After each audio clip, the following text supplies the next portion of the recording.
네, 오늘 함께 은혜 받으실 하나님의 말씀은 역대하 6장 22절로 42절까지의 말씀입니다. 구약 662쪽에 있는 역대하 6장 22절로 42절까지의 말씀입니다. 그런데 이 말씀이 좀 긴 관계로 지금 이 시간에는 40절에서 42절까지의 말씀까지만 봉독해 올려드리겠습니다. 나의 하나님이여, 이제 이곳에서 하는 기도에 눈을 드시고 귀를 기울이소서. 여호와 하나님이여, 일어나 들어가사 주의 능력의 궤와 함께 주의 평안한 처소에 계시옵소서. 여호와 하나님이여, 원하옵건대 주의 제사장들에게 구원을 입게 하시고 또 주의 성도들에게 은혜를 기뻐하게 하옵소서.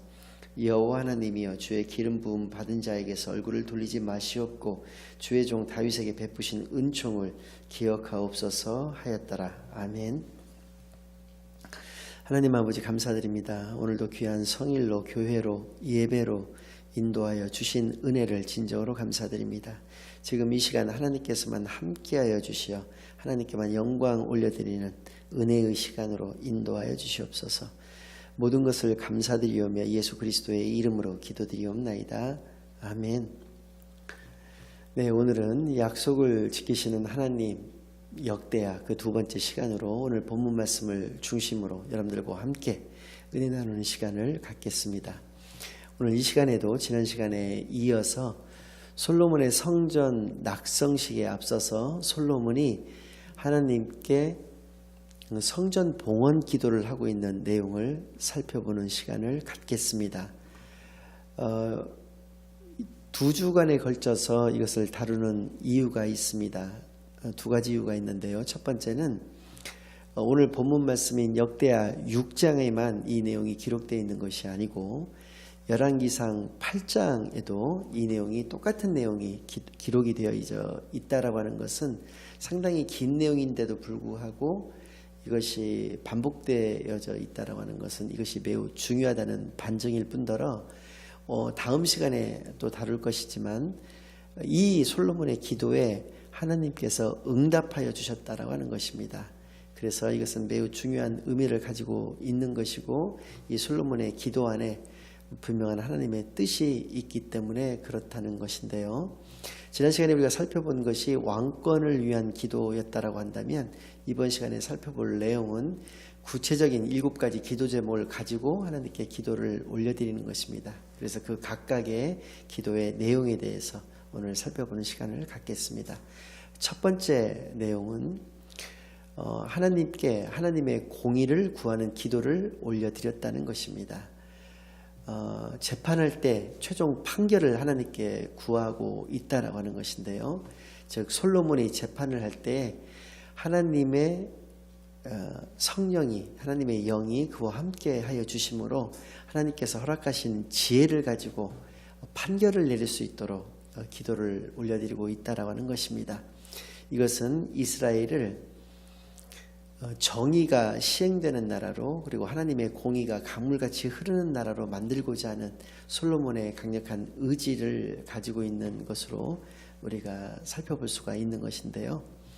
여기서 우리가 참고적으로 좀 알아야 될 것은 재판할 때 하나님의 공의의 기준이 되는 것은 무엇이냐라는 것입니다. 그것은 바로 죄입니다. 죄가 있느냐 없느냐가 하나님의 공의의 판단 기준이 되는 것입니다. 그러니까 예를 들어서 자본주의는 돈이 주인이 되는 사회가 자본주의라고 얘기할 수가 있는데요. 돈이 많다고 해서 그가 죄가 있음에도 죄 없다 하면 안 된다라고 하는 것이고요. 반대의 경우도 마찬가지입니다. 사회적인 약자라고 해서 그가 죄가 있음에도 불쌍하다고 하여 그가 죄가 없다라고 해서는 안 된다라고 하는 것입니다. 하나님의 공의 기준으로서는 오직 죄로서만 이야기를 해야 된다라고 하는 것을 우리가 알 수가 있습니다. 두 번째로 기도드리고 있는 것은 전쟁에서 패하였을 때를 그 상황을 놓고 기도를 하고 있다라는 것입니다. 이스라엘은 전쟁에서 어떠한 전쟁에서건 패할 수가 없는 나라입니다. 왜 그러냐면 이스라엘은 하나님의 나라이기 때문에 그렇습니다. 이스라엘과 늘 함께 하시는 하나님이 계시기에 어떠한 적군과 싸워서도 전쟁에서 패배할 수가 없다는 것입니다.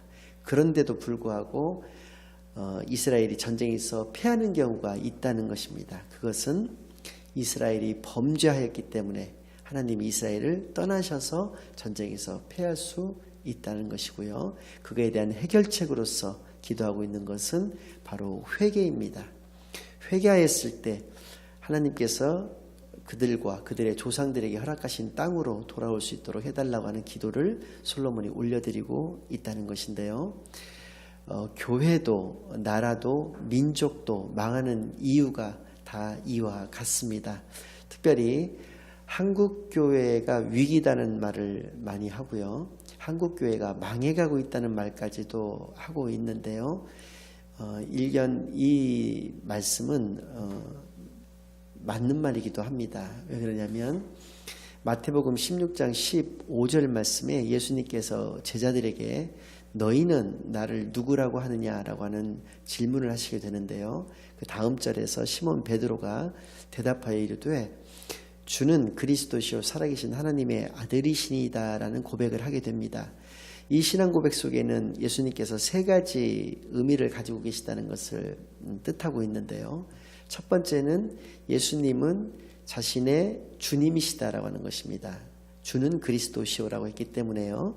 즉 예수님은 나의 주인이시다라고 하는 고백을 올려드리고 있다는 것이고요. 두 번째는 헬라어로 그리스도다라고 하는 말은 히브리어로서는 메시아라는 말이 되는 것이고요. 그것은 구원자라고 하는 의미를 가지고 있습니다. 즉 예수님께서는 이 땅에 우리를 구원하여 주시기 오신 구원주로서 이 땅에 오셨다라고 하는 것을 고백하고 있다라고 하는 것이고요. 세 번째는 살아계신 하나님의 아들이시다라는 고백입니다. 즉 하나님의 아들이신 하나님이 바로 예수님이시다라는 고백이죠. 즉 예수님이 하나님이시다라고 하는 그 예수님이 임마누엘이시다라고 하는 고백이 되는 것인데요. 이 고백을 들으시고 예수님께서 굉장히 기뻐하셨습니다. 그래서 그에게 세 가지 복을 허락하여 주셨는데 그 중에서 두 번째 복이 그가 이름이 원래 이름은 바요나 시몬이었습니다. 그러니까 요나의 아들 시몬이라고 하는 이름을 가지고 있었는데요. 그에게 베드로라고 하는 이름을 새 이름을 허락하여 주셨다는 것입니다. 베드로라고 하는 이름의 의미는 반석이라고 하는 것이고요. 즉 예수님께서는 그 믿음의 반석 위에 내 교회를 세우겠다라고 하셨고요. 그 교회는 음부의 권세가 이기지 못한다라고 분명히 선포하셨습니다. 음부의 권세라고 하는 것을 다른 말로는 사탄의 권세라고 할 수 있고요. 죽음의 권세라고도 할 수 있다는 것입니다. 사탄의 권세든 죽음의 권세든 음부의 권세든 무엇이든지 간에 예수님의 그 교회를 이길 수 없다라는 그 선포죠. 그런데 왜 교회가 망하냐는 것입니다. 그것은 예수님께서 그 교회에 계시지 않는다라고 하는 것을 의미하는 것이죠. 그러니까 교회가 껍데기만 있는 것이고 실제로는 예수님이 그 교회에 계셔야 됨에도 불구하고 예수님이 계시지 않는, 그렇다고 한다면 그 교회와 개인에게 필요한 것은 무엇이냐는 것이죠. 그것은 바로 회개뿐이라는 것입니다. 그러나 오늘날의 교회가, 불행하게도 한국 교회가 회개하지 않는 교회가 점점 늘어남으로 말미암아서 교회가 망해가고 있다라고 하는 얘기까지도 듣게 되는 지경에 이르렀다라는 것입니다. 이 말씀을 통해서 깨달음이 있는 시간만이 되시기를 바랍니다. 세 번째 기도도 마찬가지입니다. 가뭄이 있을 때의 기도를 올려드리고 있는데요. 이스라엘이 범죄하여서 하나님께서 가뭄을 허락하여 주셨을 때 역시 하나님께 회개함으로 비를 내리게 해달라고 하는 그 기도를 올려드리고 있다라고 하는 것입니다. 여기서 알 수 있는 그 회개의 세 가지 원리가 있는데 첫 번째는 죄악을 깨달아야 한다는 것입니다. 너무나도 당연한 말씀 같지만 그렇지 않은 사람들이 너무나 많습니다. 자신의 하는 모든 행위는 다 옳다라고 정당하다고 이야기를 하고요. 남이 하는 그 비판에 대해서 귀 기울이려고 하질 않습니다. 자신만이 옳다라고 하는 것을 끝까지 이렇게 고집하고 주장하는 그런 사람들. 그러니까 결국 자신의 죄를 인정할 수가 없는 것이죠. 깨달지를 못한다라고 하는 것입니다. 그렇다면 회개할 수가 없다라고 하는 것이죠. 그래서입니다. 그래서 회개의 첫 번째 원리는 그 죄악을 깨달아야 한다라고 하는 것이고요. 두 번째는 그 죄악에서 떠나야 한다라고 하는 것입니다. 죄악에서 떠나야 된다는 말씀의 의미는 그 죄악을, 동일한 죄악을 반복하여서는 안 된다라고 하는 것을 의미하고 있는 것이고요. 세 번째 원리는 주님께로, 하나님께로 돌아와야 한다라고 하는 것입니다. 그래서 성경에서는 회개에 합당한 열매를 맺어야 된다라는 말씀을 하고 계시는 것이고요. 이 회개에 합당한 열매를 맺기 위해서 기본이 되는 것, 기초가 되는 것은 바로 기도다라고 하는 것입니다. 그래서 하나님만을 전적으로 의지하고 붙잡는 기도를 통해서 회개에 합당한 열매들을 맺어나갈 수가 있는 것이다 라는 것을 우리가 알 수 있습니다. 사기의 예를 든다면 사기꾼은 자신이 사기를 침으로 많은 사람들에게 피해를 주고 손해를 끼친 것에 대해서 자신의 죄악을 먼저 깨달아야 할 것입니다. 그리고 두 번째는 그 똑같은 그런 사기의 죄악을 저지르지 말아야 할 것이고요. 세 번째는 오히려 그는 남에게 선행을 베풀어야 한다라고 하는 것입니다. 이것이 진정한 회개가 된다라고 하는 것을 우리가 알 수 있습니다. 네 번째 기도는 질병과 재앙이 있을 때의 기도입니다. 각 사람의 마음을 아시는 하나님께서 그 각 사람의 행위대로 갚아달라고 하는 기도를 솔로몬이 올려드리고 있다라는 것인데요. 각 사람의 마음에 따른 각 사람의 행위는 무엇이었느냐? 그거 역시도 기도와 간구였다라고 하는 것입니다. 기도와 간구의 내용대로 그에게 갚아달라고 하는 그 솔로몬의 기도가 있었던 것인데요. 그 기도는 어떤 기도였느냐라는 것이죠. 그 기도 역시도 회개의 기도였다라는 것입니다. 여기서 알 수 있는 그것은 각 사람이라고 하는 표현에서 우리가 알 수 있는 것은 하나님과 나와의 관계는 1대1의 관계다라고 하는 것입니다. 우리가 신앙의 명문 가문에서 태어날 수도 있습니다. 3대째, 4대째 뿌리 깊은 전통 있는 신앙의 어떤 가문에서 내가 태어날 수도 있는 것이고요. 우리 또 집안에서 목사님이 여러분이 배출이 된다거나 장로님이 여러분이 배출이 된다거나 권사님들이 모든 형제자매들이 다 교회 중직자라든지 이럴 수도 있을 것입니다. 그것이 내 신앙을 이루어 나가는 어떤 자양분이 될 수 있는 것은 분명하지만 그것이 절대적인 것이 될 수는 없다라고 하는 것입니다. 오직 내 신앙을 견고히 세워나가야지만이 그것이 하나님으로부터 인정받을 수 있는 것이지 그러한 어떤 주변에 믿음을 가진 사람들이 내 주변에 많다라고 해서 그것이 나에게 결정적인 도움이 된다든지 그런 것은 아니다라는 것을 이 각 사람이라고 하는 표현 속에서도 우리가 알 수 있는 것입니다.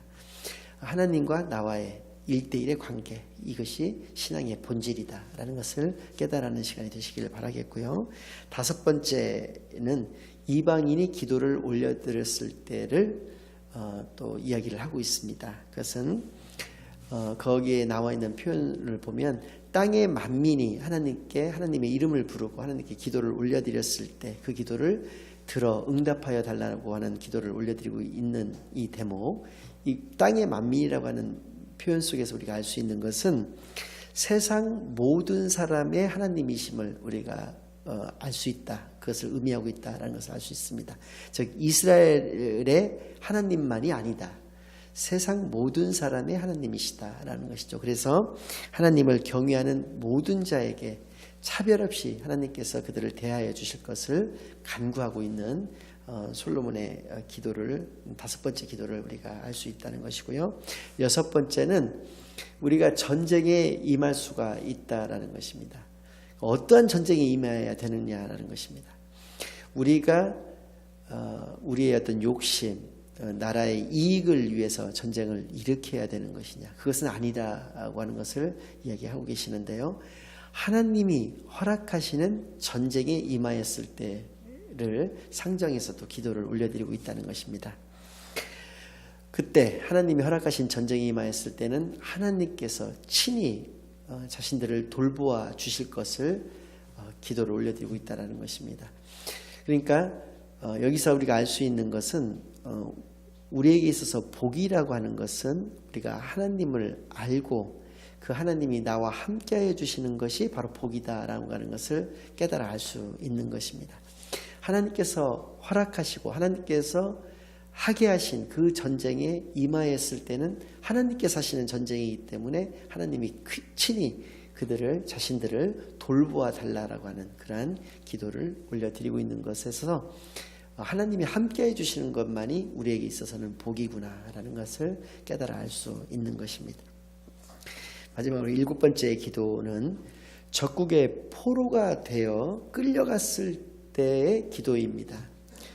포로가 되어서 끌려갔을 때 이곳 예루살렘 이 성전을 향하여 그들이 기도를 한다라고 한다면 그들의 죄를 용서하여 주시고 그들을 회복시켜 주시기를 솔로몬이 기도하고 있다라고 하는 것입니다. 이거의 구체적인 사례가 될 수 있는 것은 바로 다니엘입니다. 다니엘은 바벨론에 이어서 메대라고 하는 나라가 세상을 이제 다스리고 있었을 때에도 그 나라의 총리로서 활동을 하셨던 분입니다. 그런데 어느 날 그를 시기했던 그 사람들에 의해서 메대 왕 다리오 왕이라고 하는 사람을 그들이 꼬드깁니다. 그래서 앞으로 30일 동안에 다리오 왕을 제외하고는 어떠한 신이나 어떠한 사람에게 기도를 한다거나 경배를 하는 것이 발견이 된다면 그를 사자굴에 쳐넣으라고 하는 금령을 반포하게끔 유도를 하게 되고요. 다리오 왕은 그 꾀임에 넘어가서 그러한 금령을 공포하게 됩니다. 그러나 다니엘은 전에 했던 것과 같이 자기의 집으로 돌아가서 창문을 열어놓고 예루살렘 쪽을 성전 쪽을 향하여 하루에 3번씩 똑같이 하나님께 기도를 올려드렸습니다. 그래서 그들이 창문을 집에 창문을 열고 하니까 금세 다니엘을 겨냥한 이 법령이었기 때문에 금세 그들이 다리오 왕의 것을 일러 바치게 되고요.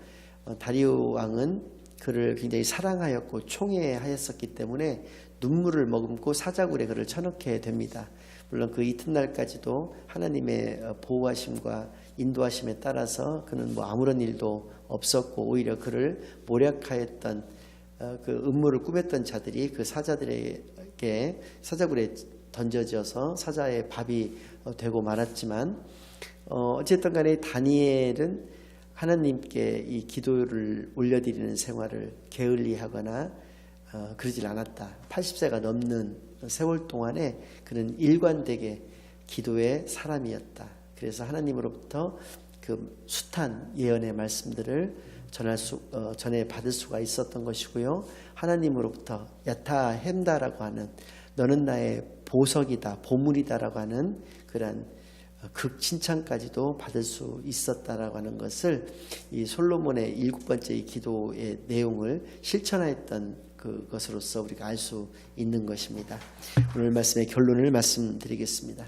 첫 번째는 올바른 기도가 올바른 하나님과의 관계를 회복시켜 줄 수 있는 유일한 길임을 깨닫는 시간이 되시기만을 바라겠습니다. 여기서 말하는 올바른 기도란 또 무엇이냐? 첫 번째는 회개의 기도입니다. 진정한 회개의 기도가 선행되어야 된다는 것이고요. 두 번째는 하나님께 나의 믿음을 먼저 올려드리는 기도를 올려드려야 된다는 것입니다. 하나님께 이것도 주세요 저것도 주세요 하는 그런 기복적이고 인본주의적이고 신비적이고 율법주의적인 그런 기도를 올려드리는 것이 아니라 나의 진정한 신앙을 하나님께 고백드리고 그것을 먼저 올려드리는 그런 기도를 해야 된다라고 하는 것이고요. 세 번째는 하나님의 뜻을 정확하게 깨닫고 하나님의 뜻대로 올려드리는 기도가 되어야 된다라고 하는 것입니다. 이것이 이 세 가지가 올바른 기도가 된다라는 것이고요. 오늘 지난주와 오늘 살펴본 이 솔로몬의 성전 봉헌 기도가 그 샘플이 되는 것이고요. 신약의 시대에 와서 예수님께서 제자들에게 가르쳐 주셨던 주님이 가르쳐 주신 기도, 우리가 흔히 주기도문이라고 일컫는 그 기도 역시도 이러한 샘플이 분명하게 되는 것입니다. 두 번째로는 회개의 세 가지 원리를 반드시 기억해야 한다는 것입니다. 첫 번째가 죄악을 깨닫는 것입니다. 두 번째가 죄에서 떠남으로 말미암아서 똑같은 죄를 반복하지 않는 것을 의미합니다. 세 번째는 주님의 길로, 그러니까 하나님의 길로 돌이켜야 된다는 것입니다. 즉 기도를 통한 회개에 합당한 열매를 맺어야 한다라고 하는 것이 바로 세 번째 원리가 되는 것입니다. 이것을 반드시 기억하는 이번 주가 되시기를 바라겠고요. 마지막으로 세 번째는 우리가 다음 주에 살펴볼 것이지만 하나님의 응답이 있는 기도만이 진정한 기도라는 것입니다. 하나님의 응답이 없는 기도는 헛된 기도이고 그것은 넋두리의 다름 아니고 푸념의 다름 아니다라고 하는 것이고요. 이것을 반드시 기억해서 올바른 그리고 응답받는 기도만을 올려드릴 수 있는 복된 하나님의 자녀만이 다 되시기를 예수 그리스도의 이름으로 간절히 축원합니다. 아멘. 하나님 아버지 감사드립니다. 오늘도 귀한 하나님의 말씀을 통해서 우리가 회개의 원리를 깨닫게 하여 주시고 올바른 기도가 어떠한 기도인가를 깨닫게 하여 주시고 하나님께 응답받는 기도만이 진정한 기도라는 것을 깨달아 알게 해 주시니 진정으로 감사드립니다. 이러한 기도를 할 수 있는 저희들로 인도하여 주시옵소서. 온전한 하나님의 자녀로서 이 땅에서 빛과 소금의 사명을 온전히 감당해 나가는데 부족함 없는 존귀한 하나님의 자녀들로 인도하여 주옵시기만을 간절히 바라옵나오며 모든 것을 감사드리오며 예수 그리스도의 이름으로 기도드리옵나이다. 아멘.